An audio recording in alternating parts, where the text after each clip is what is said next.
তোমার দেখা পাওয়ার জন্য টঙ্গীর ইস্তেমার ময়দানে গিয়া 3 দিন পড়েছিলাম না মালিক, সেখানেও গিয়া পাইলাই। ওই উজানের দরবারে গিয়া 3 দিন পড়েছিলাম, তাও তোমারে পাইলাই। চরমনের আল্লাহর কুতুবের দরবারে গিয়া 3 দিন ময়দানে পড়েছিলাম, না না সেখানেও পাইলাম। যখন কোথাও পাই না, রাত্রিবেলা ঠান্ডা পানি দিয়ে বজু কইরা যায় নামাজটারে বিছাইয়া আমি নামাজে দাঁড়াইয়া গেছি। মালিক না জানি তোমার দেখা পায়, তোমার দেখা পায় না মালিক, সেখানেও গিয়া তোমার দেখা পাইলে। এত ঘুরেও যখন তোমার দেখা পাই নাই, আল্লাহ আজকে কি তুমি আমাদের দেখা দিবা না? আমার মালিক ডাক দিয়া বলে, ফেরেশতারা রে তাড়াতাড়ি কর, আমি এই বান্দাগুলোরে আর ঘুরাইতে পারবো না। এই বান্দাগুলোরে অনেক ঘুরাইছি, এই বান্দাগুলোরে আর আমি আল্লাহ ঘোরাবো না। আমি আল্লাহর নূরের পর্দাগুলো খুইলা দে। ফেরেশতাদেরকে বলার সাথে সাথে আমার আল্লাহর ফেরেশতারা নূরের পর্দাগুলো একটা একটা করে টাস টাস টাস টাস করে সরাইয়া দিবে। আহারে আমার মালিক রে, বান্দা সরাসরি আমার মালিক রে দেখতে পাবে। আমার মালিকের দিদার কত সুন্দর।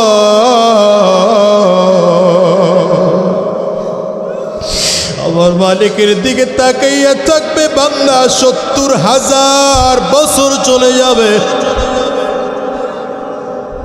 1000 বছরের মধ্যে বান্দা চোখের পলকটুকু পর্যন্ত ফেলবে না। আর দুনিয়ার মুসলমান, কোথায় যাও, কই ভাগো, কোন দুনিয়ার পেছনে লাগছে? আমার মালিক রে কিছু না, আমার মালিক রে কিছু না, আমার আল্লাহ রে কিছু না। ওই মালিক রে মোহাব্বত করে বন্ধু তুমি কি রোজা রাখতে পারবা না? মাথায় কি টুপি লাগাইতে পারবা না? আর কি শয়তানের রাস্তায় চলবা না? এই ওয়াদা করতে পারবা না? আরে কলিজার টুকরা যুবক, নিজের গুনাহের কথা স্মরণ কর। আর এই হাত দিয়ে কত গুনাহ করছি, এই পা দিয়ে কত গুনাহ করেছি, এই চক্ষু দিয়ে কত গুনাহ করেছি, এই জবান দিয়ে কত গুনাহ করছি, কত খারাপ জায়গায় গেছি। আমার মালিক যদি এগুলো মাফ নাই করে, ওই জাহান্নামের আগুন ছাড়া বুঝি উপায় না। আরে কত মানুষ দোয়া নাই, হুজুর দোয়া করে আল্লাহ যেন আমার জিন্দেগির গুনাহ মাফ করে দেয়। এরে কলিজার টুকরা যুবক, গুনাহ করতে করতে দেখো কলবটা শক্ত হয়ে গেছে, চোখে পানিও পর্যন্ত নাই। এই চোখ দিয়ে কি পানিও বের হয় না রে যুবক? যদি পানি বের না হয়, ডানে আর বামে তাকাও, তাকাও, তাকায় দেখো কার চোখে পানি। ওই মানুষটার দিকে তাকাইয়া নিজের নিজে ধিক্কার মারো, আর চোখের পানিগুলো ছেড়ে কান্দো, আর চিল্লা ডাক দাও আল্লাহ, আরো জোরে আল্লাহ, ওগো দয়ার এই ময়দানটার দিকে তাকাইয়া দেখো তোমার বান্দারা কেমনে চোখের পানিগুলো ছেড়ে কাঁদে। এদের কারো ঘরে মা নাই, কারো ঘরে বাবা নাই। আজকের এই ময়দানটার মোনাজাত করে দিলে এমন মানুষ খুঁজে পাওয়া যাবে, যারা বাসায় গিয়া দরজায় টোকা দিলে মা তাদের দরজা খুলবে না, বাবা তাদের দরজা খুলবে না। এই মানুষগুলো বড় ইয়েতিম, এই মানুষগুলো বড় ইয়েতিম, মা হারাইছে, বাবাও হারাইছে। আরে আমার নবীরও 2টা চোখ দিয়ে দেখতে পারে নাই, মালিক তোমারেও দেখতে পারে নাই। আয় আল্লাহ, আজকের মজলিসটার মধ্যে কার চোখের পানি তোমার কাছে কবুল হয় জানি না, কার হাত তোমার দরবারে কবুল হয় জানি না। ওগো দয়ার মালিক, আজকের এই মাহফিলটার মানুষগুলোকে কবুল করে নাও। এই কলিজার টুকরা যুবক, আজকের এই মাহফিলটা তোমার আমার জীবনের শেষ মাহফিল হতে পারে। আজকের এই মোনাজাত তোমার আমার জিন্দেগির শেষ মোনাজাত হতে পারে। আজকের এই রাত তোমার আমার জীবনের শেষ রাত হতে পারে। হিসাব কি মিলাইয়া দেখো না, দেখো না, কত মানুষ ঘুমের ঘরে মারা যায়, কত মানুষ ঘুম থেকে আর উঠে না। আরে তুমি আর আমি মৃত্যুবরণ করলে কবর না জানি কি অবস্থা। আরে কত কবরে লাশ তারে তাজা পাওয়া যায়, আবার কত কবরে আগুন দেখা যায়, কত কবরে ধোঁয়া দেখা যায়। তোমার আমার কবরে না জানি কি অবস্থা হবে। আজকের এই মাহফিলটার থেকে তওবা করে বিদায় হও। আর সুদের রাস্তায় চলবো না, আর ঘুষের রাস্তায় চলবো না, আর শয়তানি রাস্তায় আমরা চলবো না। এখন থেকে নবীর সুন্নতকে মুহাব্বত করে 5 ওয়াক্ত নামাজ আদায় করব। নবীর সুন্নতকে মুহাব্বত করে মাথায় একটা টুপি লাগাইব। নবীর সুন্নতকে মুহাব্বত করে সুন্নতি দাড়িটারে লম্বা করব। আমার নবীর সুন্নত মুহাব্বত করে সুন্নতি একটা পোশাক গায়ে লাগাইব। কারা কারা ওয়াদা করতে পারো? 2টা হাত তুলে আমার আল্লাহরে দেখাও। চিল্লায়া ডাক দাও আল্লাহ। আরো জোরে ডাক দাও। জবান খুলে চিল্লায়া ডাক দাও। আর চোখের পানি ফেলাইয়া ডাক দাও। দয়ার মালিক মেহেরবানি করে আমাদের জিন্দেগির গুনাহগুলো মাফ করে দাও। ওয়াদা করলাম আর নামাজ ছাড়বো না, আর শয়তানি রাস্তায় চলবো না। আল্লাহ তুমি কবুল করে নাও। ওয়ালাকাদ যায়্যানাস সামাআদ দুনিয়া بمصابيح وجعلناها رجوما للشياطين وأعتدنا لهم عذاب السعير।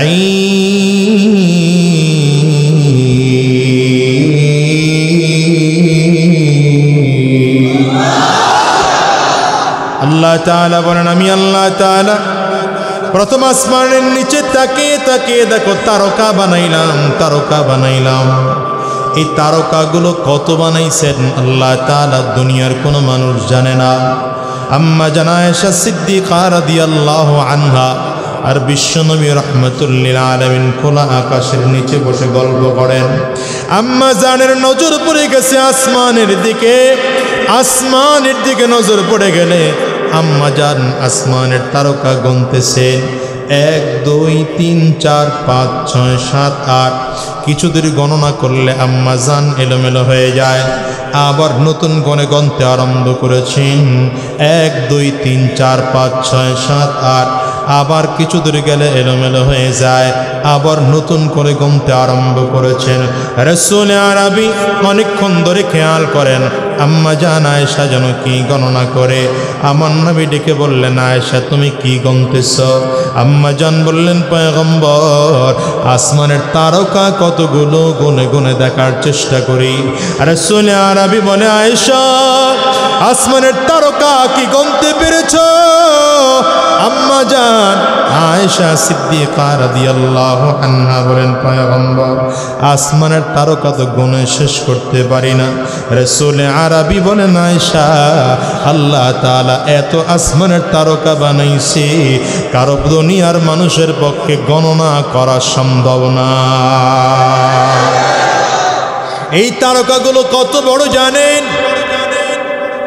চাঁদ আমরা দেখি, সূর্য আমরা দেখি, দুনিয়ার চেয়ে 9 লক্ষ গুণ বড় হলো চাঁদ।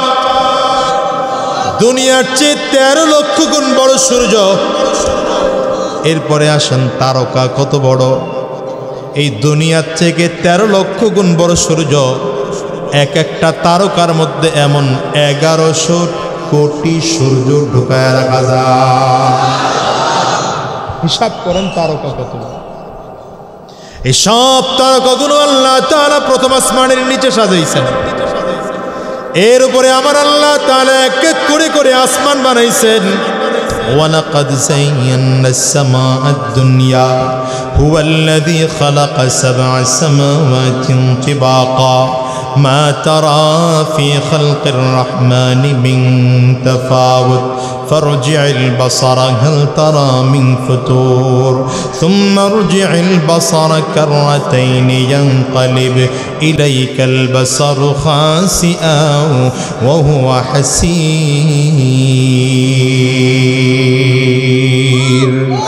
الله تعالى বলেন আমি আল্লাহ তাআলা সাত আসমান বানাইছি এর মধ্যে প্রথম আসমান আল্লাহ তাআলা পুরোটা বানাইছেন স্বচ্ছ সাদা কাচ দিয়া সুবহানাল্লাহ বলবেন কি দিয়া বানাইছেন স্বচ্ছ সাদা কাচ দিয়ে আল্লাহ প্রথম আসমান বানাইছেন এর উপরে আল্লাহ বানাইছেন দ্বিতীয় আসমান পুরোটা লোহা দিয়ে বানাইছেন এর উপরে তৃতীয় আসমান পুরোটা তামা দিয়ে বানিয়েছেন এর উপরে চতুর্থ আসমান পুরোটা আল্লাহ তাআলা রূপা দিয়ে বানিয়েছেন এর উপরে পঞ্চম আসমান পুরোটা আল্লাহ তাআলা স্বর্ণ দিয়ে বানাইছেন এর উপরে ষষ্ঠ আসমান পুরোটা জাবারজাত পাথর আর ইয়াকুত পাথরের মিশ্রণ দিয়ে বানাইছে এর উপরে আমার আল্লাহ তাআলা সপ্তম আসমান বানাইছে সপ্তম আসমান আল্লাহ তাআলা পুরোটা বানাইছেন মণি মুক্তা দিয়া সম্পদের অভাব আছে নাকি আল্লাহ হ্যাঁ অভাব আছে আল্লাহর কাছে এই সবগুলো আল্লাহ যে বানাইলেন সহযোগিতা লাগছে কোটি কোটি কোটি কোটি মানুষ তৈরি করলেন একজনের চেহারার সাথে আর একজনের চেহারার কোনো মিল নাই একজনের কণ্ঠের সাথে আর একজনের কণ্ঠের কোনো মিল নাই একজনের চোখের সাথে আর একজনের চোখের কোনো মিল নাই এই আঙ্গুরের ছাপ আছে যত কোটি মানুষ আছে যত মানুষ আছে প্রত্যেক মানুষের ছাপ আলাদা এতটুকু জায়গায় এতটুকু আঙ্গুলের জায়গায় প্রত্যেকের ছাপ আলাদা আলাদা একজনের ছাপ আরেকজনের সাথে মিলবে না চিনো মালিক মালিক চিনো মালিক চিনো হ্যাঁ এই জন্য আল্লাহ বলছেন ওয়াফি আনফুসিকুম আফালা তুবসিরুন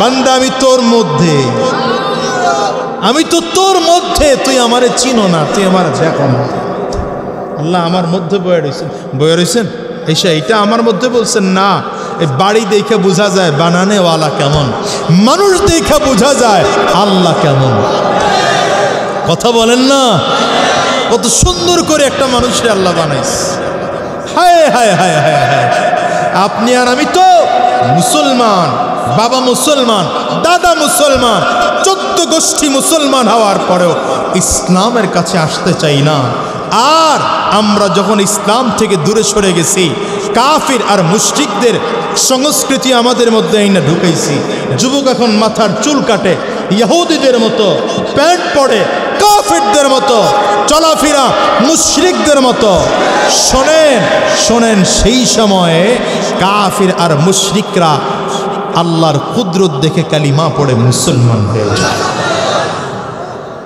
ওই আমেরিকার এক ডাক্তার লুইজ সিং তার নাম লোকটা ধর্মীয়ভাবে নাস্তিক লোকটা ধর্মীয়ভাবে কি নাস্তিক অনেক বড় ডাক্তার নর্মাল কোনো অপারেশন তিনি করেন না ভাইটাল অপারেশনগুলো তিনি করে থাকেন এই বক্সের সাউন্ড বাড়াইতে হবে ওই দিকের আওয়াজ বাড়ি খায় এই ডাক্তার লুইজ সিং যত ভাইটাল অপারেশন আছে এগুলো সে করে একবার এক রোগীর ওপেন হার্ট সার্জারি করার জন্যে অপারেশন থিয়েটারে রোগী ঢুকেছ বুকটা ফেড়ে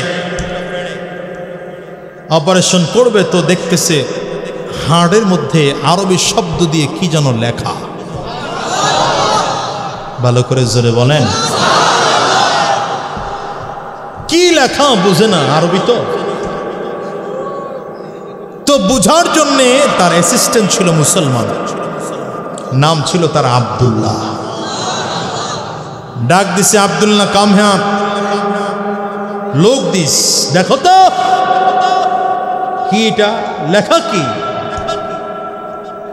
আব্দুল্লাহ খুব গভীর খেয়াল করে তাকায় দেখে বলে, স্যার এখানে লেখা আছে আল্লাহ। কি লেখা? বলে আব্দুল্লাহ এই আল্লাহর তোমাদের কোরআনের আল্লাহ একই আল্লাহ? বলে অবশ্যই স্যার একই আল্লাহ। বিশ্বাস করি না, প্রমাণ দেখাও। আব্দুল্লাহ প্রেয়ার রুম থেকে কোরআনুল কারীম এনে দেখাইলেন, স্যার দেখেন আল্লাহর কোরআনের মধ্যে আল্লাহ শব্দ লিখতে যেমন 4টা অক্ষর লাগে, আলিফ লাম লাম হা, ঠিক এই লোকটার হৃৎপিণ্ডের মধ্যেও আল্লাহ 4টা অক্ষর দিয়ে শব্দটা লেখা। বলে আব্দুল্লাহ কোথাও যাবে না, আমি রোগীর অপারেশন কমপ্লিট করে তোমার সাথে বসতে চাই। রোগীকে কমপ্লিট করে অপারেশন থিয়েটারে ঢুকায় দিয়া আব্দুল্লাহকে নিয়ে ডাক্তার লুইজে সিং, নাস্তিক মানুষ, আলাদা রুমের মধ্যে ঢুইকা ডাক দিছে, আব্দুল্লাহ রে, আচ্ছা আমাকে বলো, আমি পরীক্ষা নিরীক্ষা করে দেখলাম এই লোকটার আজকে ফার্স্ট টাইম অপারেশন, প্রথম অপারেশন, এর আগে কখনো অপারেশন হয় নাই। যদি প্রথমবার অপারেশন হয় তাহলে এই লোকটার হৃৎপিণ্ডের মধ্যে আল্লাহ শব্দটা লিখলো কে? আব্দুল্লাহ ডাক দেয়, স্যার এই লোকটার হৃৎপিণ্ডে আল্লাহ শব্দ লেখার জন্যে অপারেশন হওয়ার দরকার নাই। এই লোকটার হৃৎপিণ্ডের মধ্যে আল্লাহ শব্দ তিনিই লিখেছেন, যিনি আপনাকে তৈরি করেছেন, আমাকে তৈরি করেছেন। আসমান জমিন গ্রহ নক্ষত্র চন্দ্র সূর্য আকাশ বাতাস জমিন সব যিনি তৈরি করেছেন সে আল্লাহ এই লোকটার হৃৎপিণ্ডের মধ্যে আল্লাহ শব্দ লিখেছেন। বুদ্ধিমান মানুষ তো, শিক্ষিত মানুষ, মাথা নিচু করে দিছে। 2-4-5 মিনিট হয়ে গেলে মাথা উঁচু করে ডাক দেয়, আব্দুল্লাহ আমি কালিমা পড়ে মুসলমান হয়ে যাব, কেমনে মুসলমান হতে হবে তাই বল। আব্দুল্লাহ বলে, স্যার মুসলমান হতে হলে কিচ্ছু লাগবে না, আপনি শুধু আমার দেখানো পদ্ধতি অনুযায়ী গোসল করে পবিত্র হয়ে পবিত্র কাপড় পরে জায়নামাজে কিবলামুখী বসে যান। আব্দুল্লাহর দেখানো পদ্ধতি অনুযায়ী চমৎকার করে গোসল করে আর ওযু করে পাক পবিত্র হইয়া পবিত্র কাপড় পরিধান করে জায়নামাজে বসে গেছে। আরো জোরে চিল্লায় বলেন। এইবার আব্দুল্লাহ হাত ধরেছে, স্যার এখন আপনি পড়ে নেন, লা ইলাহা ইল্লাল্লাহ মুহাম্মাদুর রাসূলুল্লাহ আশহাদু আল্লা ইলাহা ইল্লাল্লাহ ওয়া আশহাদু আন্না মুহাম্মাদান আবদুহু ওয়া রাসূলুহু। আল্লাহু আকবার। কালিমা পড়ে মুসলমান হয়ে গিয়েছে ডাক্তার লুইজে সিং। এবার ডেকে বলে, আব্দুল্লাহ এখন আমার করণীয় কি বলো? আব্দুল্লাহ ডেকে বলেন, স্যার আপনার এখন করণীয় হলো 5 ওয়াক্ত নামাজ আদায় করা। আব্দুল্লাহ কেমন করে নামাজ পড়বো? আমি জীবনে কোনোদিন নামাজ পড়ি নাই, নামাজ কেমনে পড়তে হয় তাও জানি না। আব্দুল্লাহ ডেকে বলেন, স্যার টেনশন করবেন না, আমি যদি আপনার সাথে থাকি 5 ওয়াক্ত নামাজ কেমন করে পড়তে হয় একটা একটা করে সব পদ্ধতি আপনারে শিখিয়ে দেব, সব শিখিয়ে দেব, কোনো টেনশন করবেন না। আব্দুল্লাহ এবার ইমামতির মুসল্লায় দাঁড়িয়েছেন, ডাক্তার লুইজ সিং মুসল্লির মুসল্লায় দাঁড়িয়েছেন। আব্দুল্লাহ দাঁড়িয়ে দাঁড়িয়ে তিলাওয়াত করে আলহামদুলিল্লাহি রাব্বিল আলামিন আর রহমানির রহিম মালিকি ইয়াউমিদ্দিন ইয়্যাকা না'বুদু ওয়া ইয়্যাকা নাস্তাঈন ইহদিনাস সিরাতাল মুস্তাকিম সিরাতাল লাযীনা আন'আমতা আলাইহিম গায়রিল মাগদুবি আলাইহিম ওয়ালাদ-দাল্লিন।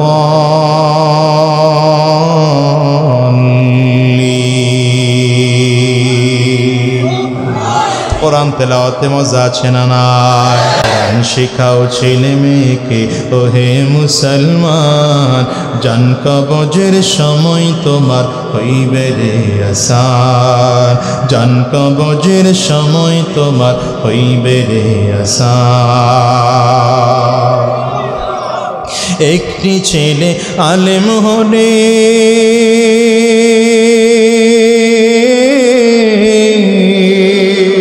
একটি ছেলে আলেম হলে পড়বে কোরআন মৃত্যুকালে, ভেগে যাবে মরদুদ শয়তান, ভেগে যাবে মরদুদ শয়তান, থাকবে রে ঈমান, জান কবজের সময় তোমার হইবে রে আসান। বলো, জান কবজের সময় তোমার হইবে রে আসান। কোরআন তিলাওয়াতে মজা আছে না নাই? কোরআন তিলাওয়াতে তো মজা। পৃথিবীতে যত গান আছে এমন কোন গান আপনি আমার দেখাতে পারবেন না যে গান 2, 4, 5 বার 10 বার শোনার পরে আর ভালো লাগে। এমন কোন কবিতা খুঁজে পাবেন না যেই কবিতা 2, 4, 5 বার 10 বার শোনার পরে আর ভালো লাগে। এমন কোন লেখা আপনি পাবেন না যেই লেখা 2, 4, 5 বার পড়ার পরে আর ভালো লাগে। এমন কোন নোবেল নাটক পাবেন না যেটা 2-1 বার দেখার পরে আর ভালো লাগে। কিন্তু আল্লাহ পাকের কালাম যত তিলাওয়াত শুনি ততই মজা, ততই মজা, ততই মজা। বরঞ্চ এই মুরব্বী বাজানরা বসে আছে 70 বছরের 80 বছরের একজন বৃদ্ধ বাজানকে যদি আপনি জিজ্ঞাসা করেন, বাজান 70 বছর ধরে আপনি নামাজের মধ্যে দাঁড়িয়ে দাঁড়িয়ে একই সূরা ফাতিহা তিলাওয়াত শুনেন, আপনার কাছে কি খারাপ লাগে না?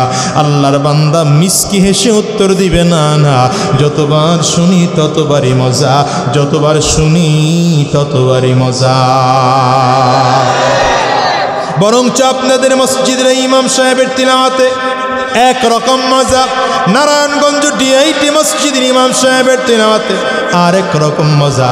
ঢাকা বাইতুল মুকাররম মসজিদে চলে যাবেন, ইমাম সাহেবের তিলাওয়াতে আরেক রকম মজা। আবার মদিনাতুল মুনাওয়ারায় যাবেন, ইমাম সাহেবের তিলাওয়াতে আরেক রকম মজা। যদি কাবায় যাওয়া হয়, কাবার ইমাম যখন তিলাওয়াত করে মনে হয় যেন আসমান থেকে ডাইরেক্ট আমার আল্লাহর কালাম নাজিল হয়। ঠিক কিনা চিল্লা বলো? তিলাওয়াতে মজা আছে না নাই? জোরে জোরে জোরে মজা আছে না নাই? ওই ডাক্তার লুইজি সিং এর সামনে দাঁড়াইয়া আব্দুল্লাহ তিলাওয়াত আরম্ভ করেছেন, চমৎকার করে তিলাওয়াত আরম্ভ করেছেন। আব্দুল্লাহর কণ্ঠের তিলাওয়াত শুনে মাসুম বাচ্চা চমৎকার কণ্ঠের তিলাওয়াত শুনে আল্লাহর বান্দা পেছনে দাঁড়িয়ে দাঁড়িয়ে দাঁড়িয়ে তিলাওয়াত শুনতেছে, মধুর কণ্ঠে তিলাওয়াত শুনতেছেন, মধুর কণ্ঠে তিলাওয়াত শুনতেছে। তিলাওয়াত যত শুনে তত মজা লাগে, যত শুনে তত মজা লাগে। এই জন্য আমার আল্লাহ তাআলা বলে, ওয়াইদা তুলিয়াত আলাইহিম আয়াতুহু যাদাতুহুম ঈমানা ওয়া আলা রাব্বিহিম ইয়াতাওয়াক্কালুন।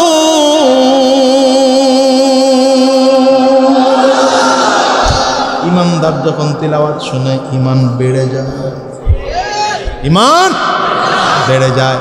কাফেররা তো কোরআন মিটায় দিতে চাইছিল, পারে নাই। হ্যাঁ, পারবে নাকি? পারবে না। আরে এখন তো কোরআনের বিরুদ্ধে বলার এক দল লোক তৈরি হয়েছে। এই মাহফিলের মঞ্চ থেকে মাথায় টুপি লাগায়া, পাগড়ি লাগায়া আমগর মতো একদল হুজুররা আবার মাদ্রাসার বিরুদ্ধে বলে। কথা বলো না কেন? আমি বলি, ভাই এটা তোমার মুখে মানায় না। তোমার আলেমের মুখে মাদ্রাসার বিরুদ্ধে কথা বলা মানায় না। মাদ্রাসার বিরুদ্ধে কথা বললে কাফিররা বলবে, কোরআনের বিরুদ্ধে কথা বললে মুশরিকরা বলবে, কোরআনের বিরুদ্ধে কথা বললে জালেমরা বলবে।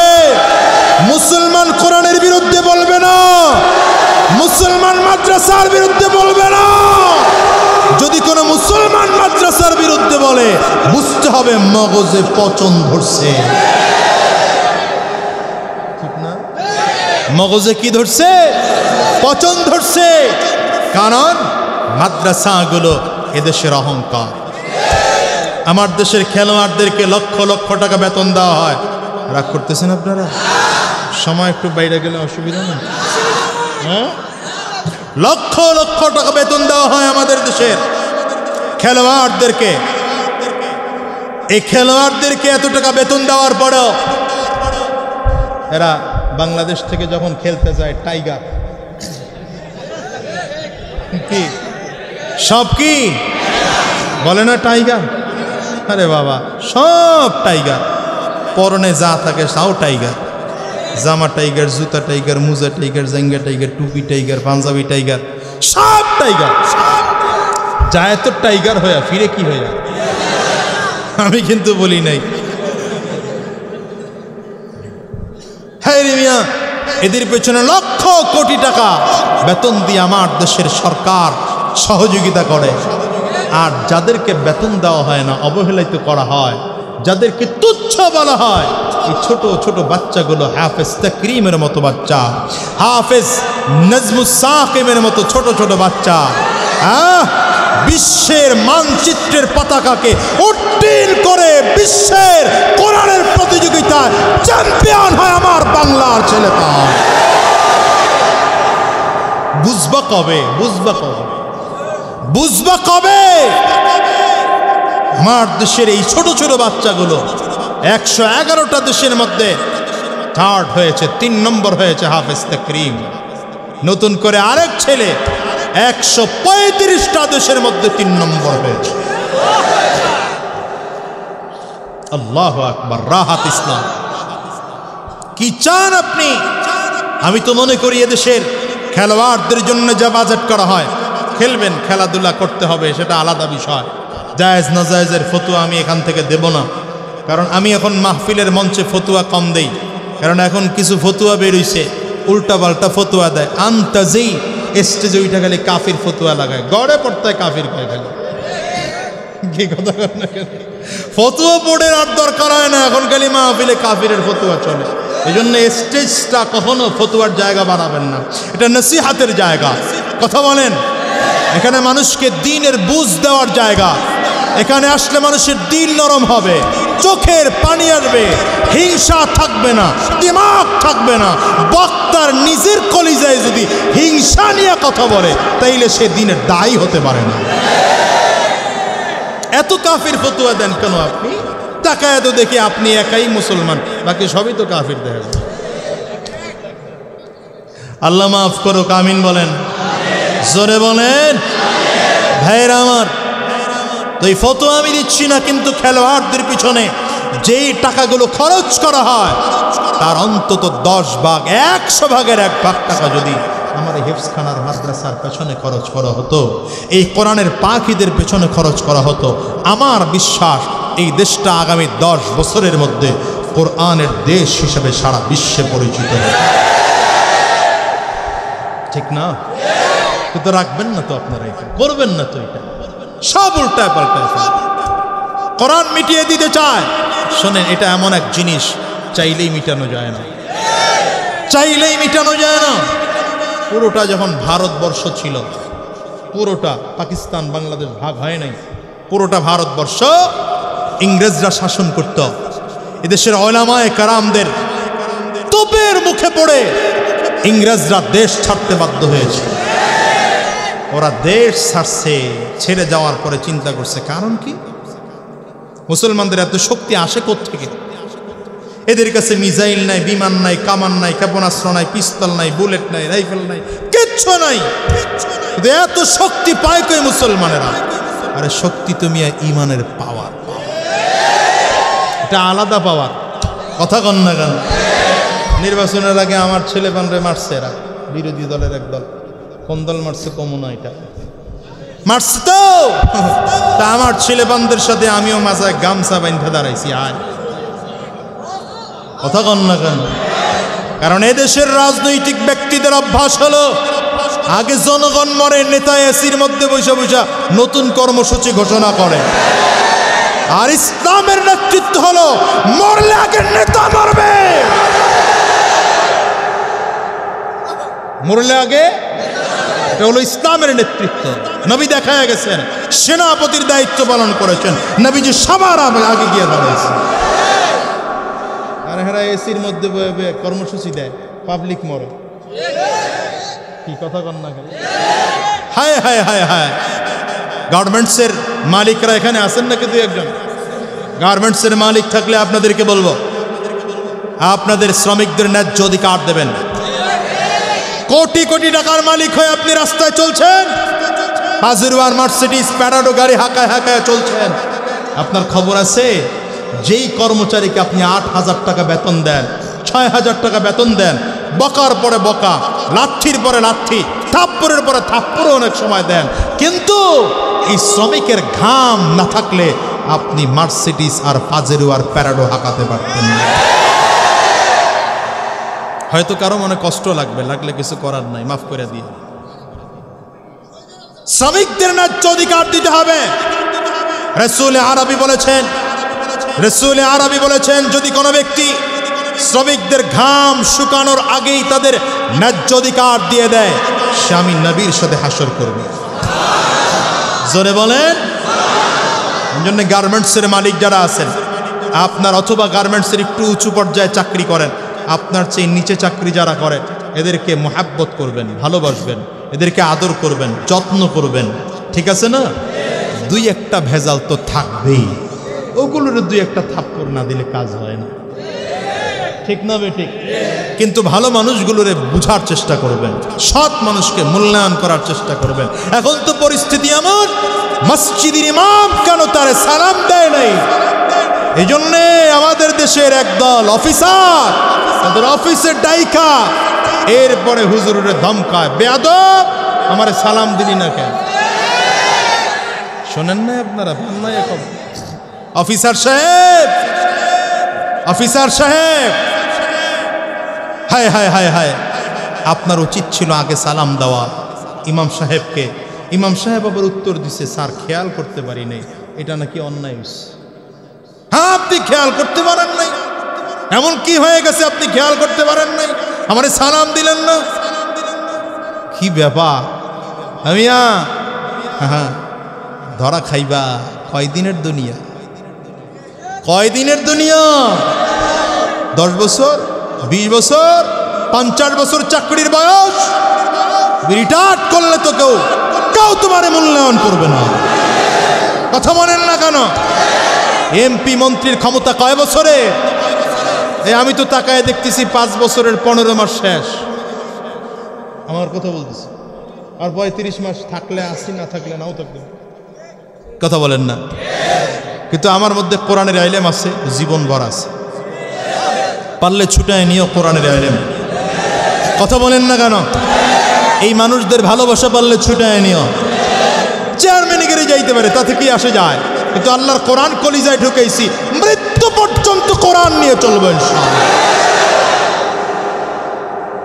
এই জন্য ক্ষমতা পাইলে দাপট দেখাবেন না। আমাদের দেশে ক্ষমতা পাইলে পেট বাইরে যায়, সিনা টাইট করে হাঁটে। কি যেন হয়ে গেছে। কি হইছো তুমি? হইছো কে তুমি? তোমার চেয়ে কত ক্ষমতাওয়ালা ফেরাউন, নমরুদ, কারুন, সাদ্দাত, হামান, আবু জাহাল।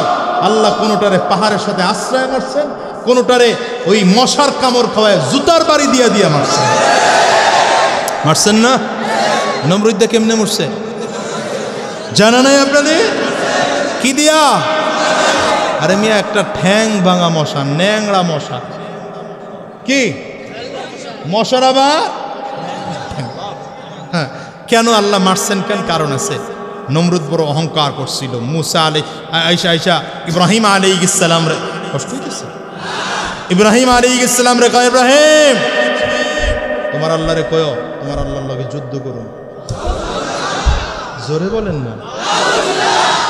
তোমার আল্লাহরে ডেট দিতে বইল, কবে যুদ্ধ? ইব্রাহিম আলাইহিস সালাম কয়, বেটা বেকুফ, আহাম্মক, মগা, তুই যুদ্ধ করবি আল্লাহর সাথে, ডেট দিবে আল্লাহ, তুই কবে রেডি তাই ক। আমার আল্লাহ সব সময় রেডি, ঠিক না? তো নমরুদ ডেট দিছে 1 বছর পরে। মনে করেন আজকে হলো কয় তারিখ? আগামী অক্টোবরের 28 তারিখ 2023 সকাল 9টায়। বড় মাঠ নাই আপনার? বিডিআইটি মাঠ। D8 মাঠে নমরুদের সাথে আর আল্লাহর যুদ্ধ। কয়টায়? আরে উদাহরণ দিতেছি, সকাল 9টায়, আধা ঘন্টা আগে ইব্রাহিম আলাইহিস সালাম একটা তাস কোম্পানির প্লাস্টিকের চেয়ার লইয়া গিয়া মাঠের এক কর্নারে বয়ে রইছে। নমরুদ তো মোটামুটি 6 মাস আগ থেকে বিমান, কামান, ক্ষেপণাস্ত্র, পিস্তল, গুলি, বুলেট, রাইফেল, 5 স্তর বিশিষ্ট এই সেই যা আছে, কোবরা, র্যাব, সোবরা সব হাজির। ইব্রাহিম আলাইহিস সালাম একা একা গেছে পড়ে নমরুদ এই জায়গায়, কেউ ইব্রাহিম আজকে না তোমার আল্লাহর সাথে যুদ্ধ, তুমি একা আইছো? ইব্রাহিম আলাইহিস সালামকে আমি কি খেলতে আইছি, খেলা দেখতে আইছি? আমি তো খেলা। শুরু হয়ে গেল 9টা বাজার, এখনো 5 মিনিট বাকি। ডাক দেয়, কই তোমার আল্লাহ সৈন্য কই? 5 মিনিট বাকি আছে তো, এত ব্যস্ত হইছো কেন? অপেক্ষা করো না। একদম কাটায় কাটায় 9টা, মানে টাইম যেটা নমরুদ দিছে একদম সেই টাইম কাটায় কাটায় হয়ে গেছে। তাকায় দেখে ঝাঁকে ঝাঁকে মশা, ঝাঁকে ঝাঁকে মশা। মশা তো বড় কঠিন বিষয়, কথা কন না কেন? মশা ঈশা যেমনে যারে পায় তেমনি কামড় দেয়, আর এক একজন যেমনে পারে এমনে দৌড়ায়। মশার মধ্যে একটা ছিল ঠ্যাং ভাঙা। ও চিন্তা করে আমি এত ভিড়ের মধ্যে চরমনাই মাঠেও যাবো না, ইস্তেমার মাঠেও যাবো না, আমি টঙ্গী ব্রিজ পর্যন্ত গিয়া বাসের ছাদে উঠতে ওয়াজ শুনবো। ও চমৎকার করে একটা পাতার উপরে বৈশা বৈশা খেলা দেখতেছে, বাকিরা কি করে। তাকায় দেখে নমরুদ যে দৌড় দিছে ওর নিচ দিয়ে যায়। আল্লাহর কাছে ডাক দিয়া কয়, আল্লাহ বড়টা যাইতেছে আমার সামনে, আমি তো ঠ্যাং ভাঙা, তুমি একটু স্পেশাল পাওয়ার দিলে আমি একটা ক্ষমতা দেখাইতাম। আল্লাহু আকবার বলেন না? আল্লাহ কয় ঠিক আছে, তুই ঠ্যাং ভাঙা যদি কিছু চাষ কর। মশা এবার শুরু করছে, ঘুরতেছে, ঘুরতে ঘুরতে ঘুরতে ঘুরতে নাকের ভিতরে দিয়ে একদম মজকের মধ্যে গিয়া একটু একটু করে কামড় দিয়ে টান দেয়। নমরুদ চিল্লায়, মইরা গেলাম রে। লোকজন সব এসে একত্রিত, স্যার কি হইল, আপনি এরকম করলে তো অসুবিধা। কিছুক্ষণ পর পর আপনি চিল্লাইবেন, রাজ দরবারে চিল্লা চিল্লি মুশকিল। তাহলে এক কাজ কর, বেতনভুক্ত লোক রেখে দে। কি করবে? লোকজন এসা তেল মালিশ করতেছে, কেউ পামল তেল, ডিজেল, অকটেন, পেট্রোল যা আছে সব মালিশ করে। তেল মালিশ কি আর কাজ হয়? হঠাৎ করে একজন কয়, স্যার বাড়ি দিলে কেমন লাগে? বাড়ি দিলে খুব ভালো লাগে, দে বাড়ি দে। এখন বাড়ি দিতেছে, বাড়ি দিলে পরে মশাই চিন্তা করে, এত আস্তে টান দিলাম, তাহলে আর একটু জোরে দেয়, আর একটু আবার জোরে টান দিছে, মানে দ্বিতীয় গিয়ার দিছে আর কি। মোটর সাইকেল যারা চালাও, দ্বিতীয় গিয়ার দিলে পরে নমরুদে আবার এক চিৎকার। লোকজন আবার আসছে, আবার কি হইলো? ব্যথা তো আগের চেয়ে বাড়ছে। তা এখন কি করবো? একজন কয়, স্যার পাথর লয়ে একটা বাড়ি দিই। না ওটা দিস না, তাহলে কি করব? সুন্দর করে লাঠির মধ্যে তুলা ফেসাবো। নিজেই কইতেছে, লাঠির মধ্যে তুলা পেঁচায় ওইটা দিয়ে বাড়ি দিবে মাথায়। তো বাড়ি দিলে মশা একটু থামে, বাড়ি থামলে মশার কামড় শুরু হয়। তো অনেকক্ষণ এরকম করে কামড়ায় টামড়ায় মশায় চিন্তা করে, এখন গিয়ার নম্বর 3। গিয়ার নম্বর না, এখনো দেওয়া যাবে না। তাহলে কি করা যায়? পাশের এক মন্ত্রী পরামর্শ দেয়, স্যার এই পাথরের চেয়ে একটু নরম, তুলার চেয়ে একটু শক্ত, চামড়া দিয়া বাড়ি দিলে কেমন হয়? চামড়া দিয়া কি বানায়? কথা বল না কেন? নিজের পাপের অপরাধে নমরুদ করলো গাদ্দারি, মাথার ব্যথা নিরাময় খাইল রে জুতার বাড়ি, খাইল রে জুতার বাড়ি। ঠিক না বলো? সে তো হলো আল্লাহর সাথে, সে তো হলো প্রভুর সাথে বিয়াদবির পরিণাম। পায়ে পড়লে সম্মান জুতা, গায়ে পড়লে অপমান। আল্লাহ দেখাইছে। জুতার বাড়ি আমিও দিতে পারি। হঠাৎ করে মশায় কয়, না এখন তো ভালো রোড, সাইনবোর্ড উঠে দেখে, আরে বেটা 4 লেন 6 লেন, সাইনবোর্ড পর্যন্ত গেছে কতক্ষণ। এখন কি আর 2-3 গিয়ারে চলে? গিয়ার যা ছিল 5th গিয়ার, 4th মোটরসাইকেল তো 5টা গিয়ার আছে, তাই না? 5 গিয়ার মাইরা পিকআপ যা ছিল সব একসাথে দিলে নমরুদ দিছে চিৎকার। এতক্ষণ যে চামড়া লয়ে পিডা গেছে তো কতক্ষণ পিডা মুইডা। পাশে এক পাথর রাখা ছিল, পাথরটা উঠায় একটা বাড়ি বাড়িয়ে দিলে মাথা ফেটে 2 ভাগ। মশাই কয় ডিউটি তো শেষ। আসসালামু আলাইকুম।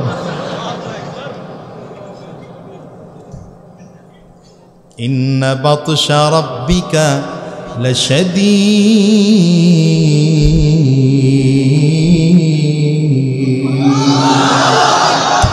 আল্লাহর ধরা বড় শক্ত ধরা। এই জন্য ক্ষমতা পাইলে লাফায় না, লাফায় না। মালিক ধরলে কিচ্ছু অস্তিত্ব থাকবে না। হজ নিয়ে কটুক্তি করে দেখো না, কেউ নাম নিশানাও নেয় না, নাম নিশানাও নেয় না। আবার কেউ বলছে হুজুর থাকবে না, সরমনায় পিরছি থাকবে না, হেফাজত থাকবে না। এখন দেখি তার মাথায় চুলও নাই, ভ্যানও পড়ে। কত আর বুঝাবে আল্লাহ, কত বুঝাবে আপনাদের, কত বুঝাবে। এরপরেও যদি বুঝ না আসে, হচ্ছে কপাল পোড়া আল্লাহর জমিনে নাই। হ্যাঁ ঠিক কিনা বলেন? তো বলছিলাম পুরোটা যখন মহাভারত ছিল, মহাভারত থাকলে পরে কথা কেন না, এত কথা বলেন কেন আপনারা? আরে জায়গাটা ছোট হয়ে গেছে। আমার তোগুলো ভাই দাঁড়ায় রয়েছে, কষ্ট হইতেছে, খুব দ্রুত শেষ করে দিতেছি, অসুবিধা। আরে আপনারা বয়ে রয়েছেন, এরা তো খাড়ায় রয়েছে। বসেন একটুখানি বসেন, খুব দ্রুত শেষ করবো ইনশাআল্লাহ। ভাইরা তো পুরোটা যখন ভারতবর্ষ ছিল, কাফেরদেরকে বিতাড়িত করার পরে কাফেররা রিচার্জ করছে। আসলে মুসলমানদের শক্তির উৎস কই?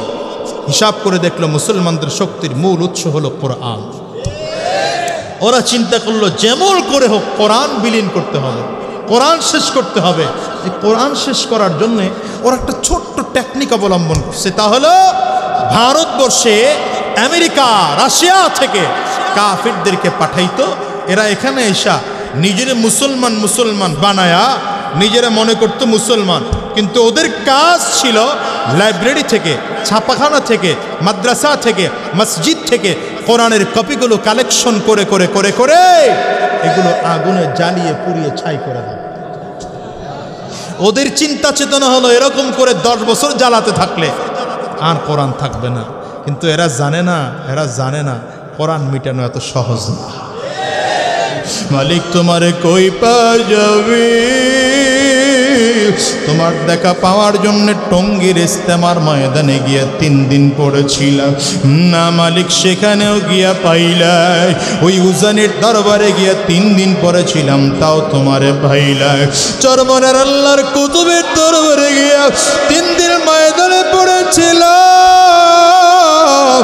না না, সেখানেও পাইলাই। যখন কোথাও পাই না, রাত্রিবেলা ঠান্ডা পানি দিয়ে বজু কইরা যায় নামাজটারে বিছাইয়া আমি নামাজে দাঁড়াইয়া গেছি।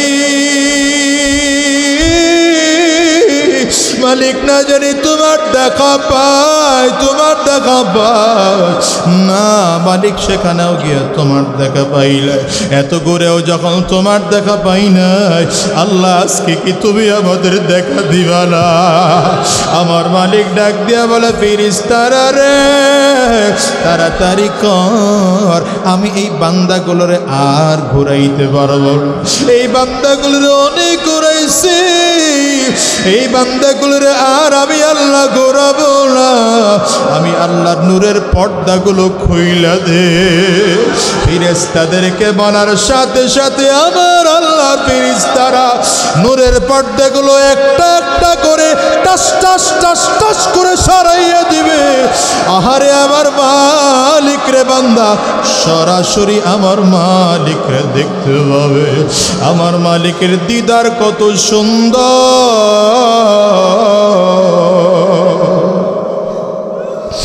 আমার মালিকের দিকে তাকাইয়া থাকবে বান্দা, ৭০,০০০ বছর চলে যাবে।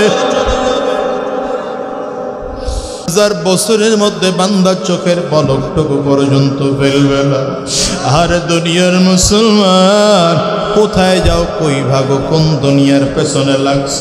আমার মালিক রে কিছু না, আমার মালিক রে কিছু না, আমার আল্লাহ রে কিছু না। ওই মালিক রে মোহাব্বত করে বন্ধু তুমি কি রোজা রাখতে পারবা না? মাথায় কি টুপি লাগাইতে পারবা না? আর কি শয়তানের রাস্তায় চলবা না? এই ওয়াদা করতে পারবা না? আরে কলিজার টুকরা যুবক, নিজের গুনাহের কথা স্মরণ কর। আর এই হাত দিয়ে কত গুনাহ করছি, এই পা দিয়ে কত গুনাহ করেছি, এই চক্ষু দিয়ে কত গুনাহ করেছি, এই জবান দিয়ে কত গুনাহ করছি, কত খারাপ জায়গায় গেছি। আমার মালিক যদি এগুলো মাফ নাই করে, ওই জাহান্নামের আগুন ছাড়া বুঝি উপায় না। আরে কত মানুষ দোয়া নাই, হুজুর দোয়া করে আল্লাহ যেন আমার জিন্দেগির গুনাহ মাফ করে দেয়। এরে কলিজার টুকরা যুবক, গুনাহ করতে করতে দেখো কলবটা শক্ত হয়ে গেছে, চোখে পানিও পর্যন্ত নাই। এই চোখ দিয়ে কি পানিও বের হয় না রে যুবক? যদি পানি বের না হয়, ডানে আর বামে তাকাও, তাকাও, তাকায় দেখো কার চোখে পানি। ওই মানুষটার দিকে তাকাইয়া নিজের নিজে ধিক্কার মারো, আর চোখের পানিগুলো ছেড়ে কান্দো, আর চিল্লা ডাক দাও আল্লাহ, আরো জোরে আল্লাহ। ওগো দয়ার মালিক, এই ময়দানটার দিকে তাকাইয়া দেখো তোমার বান্দারা কেমনে চোখের পানিগুলো ছেড়ে কাঁদে। এদের কারো ঘরে মা নাই, কারো ঘরে বাবা নাই। আজকের এই ময়দানটার মোনাজাত করে দিলে এমন মানুষ খুঁজে পাওয়া যাবে, যারা বাসায় গিয়া দরজায় টোকা দিলে মা তাদের দরজা খুলবে না, বাবা তাদের দরজা খুলবে না। এই মানুষগুলো বড় ইয়েতিম,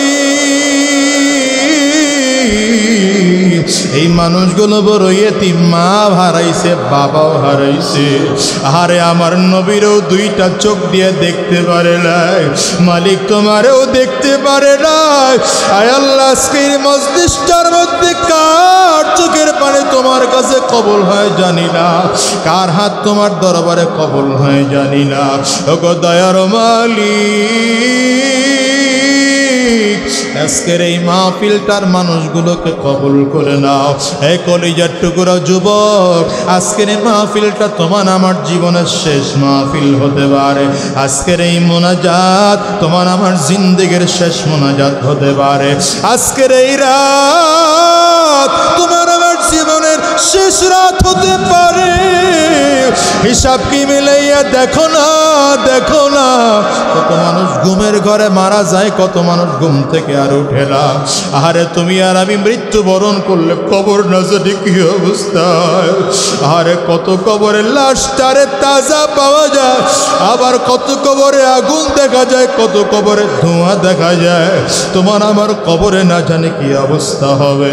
আজকের এই মাহফিলটার থেকে তওবা করে বিদায় হও। আর সুদের রাস্তায় চলবো না, আর ঘুষের রাস্তায় চলবো না, আর শয়তানি রাস্তায় আমরা চলবো না। এখন থেকে নবীর সুন্নতকে মুহাব্বত করে 5 ওয়াক্ত নামাজ আদায় করব। নবীর সুন্নতকে মুহাব্বত করে মাথায় একটা টুপি লাগাইব। নবীর সুন্নতকে মুহাব্বত করে সুন্নতি দাড়িটারে লম্বা করব। আমার নবীর সুন্নত মুহাব্বত করে সুন্নতি একটা পোশাক গায়ে লাগাইব। কারা কারা ওয়াদা করতে পারো? দুইটা হাত তুলে আমার আল্লাহরে দেখাও, চিল্লায়া ডাক দাও আল্লাহ, আরো জোরে ডাক দাও, জবান খুলে চিল্লায়া ডাক দাও। চোখের পানি ফেলাইয়া ডাক দাও, দয়ার মালিক মেহেরবানি করে আমাদের জিন্দেগির গুনাহগুলো মাফ করে দাও।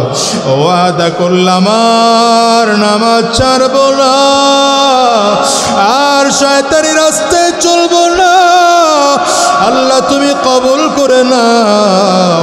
আলহামদুলিল্লাহি রাব্বিল আলামিন, আলহামদুলিল্লাহি রাব্বিল আলামিন, আলহামদুলিল্লাহি রাব্বিল আলামিন। ওগো দয়ার ওয়ালি,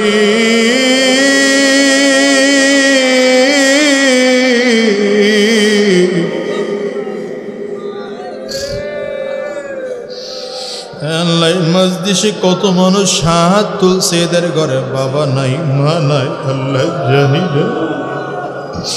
কার জানি জোরের ভাইলা, কার জানি জোরের বন্যা। হায় আল্লাহ,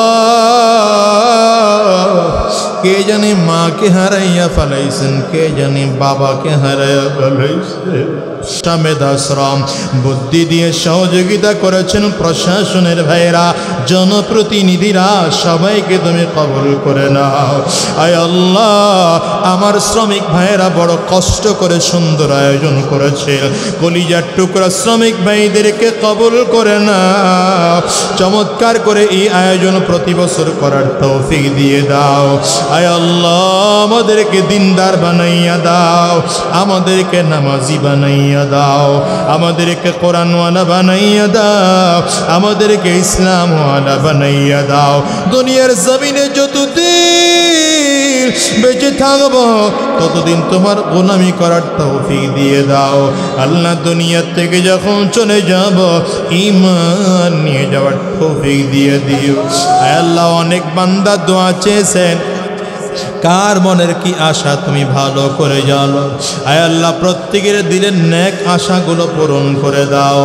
যারা মুসিবতের মধ্যে আছে মুসিবত দূর করে দাও, যারা অভাবগ্রস্ত অভাব দূর করে দাও, যারা পেরেশানিগ্রস্ত পেরেশানি দূর করে দাও, যারা যেই সমস্যায় আছে প্রত্যেকের সমস্যা দূর করে দাও। আয় আল্লাহ, আজকের মাহফিলকে তুমি কবুল করে নাও। এলাকাবাসীর জন্য মাহফিলখানা হিদায়াতের জরিয়া বানাইয়া দাও। এলাকাবাসীর জন্য মাহফিলখানা নাজাতের বসিনা বানাইয়া দাও। যা কিছু আলোচনা করলাম ভুল ত্রুটিগুলো মেহেরবানি করে মাফ করে দাও। আয় আল্লাহ, সহি কথাগুলোর উপরে আমাদের আমল করার তৌফিক দিয়ে দাও।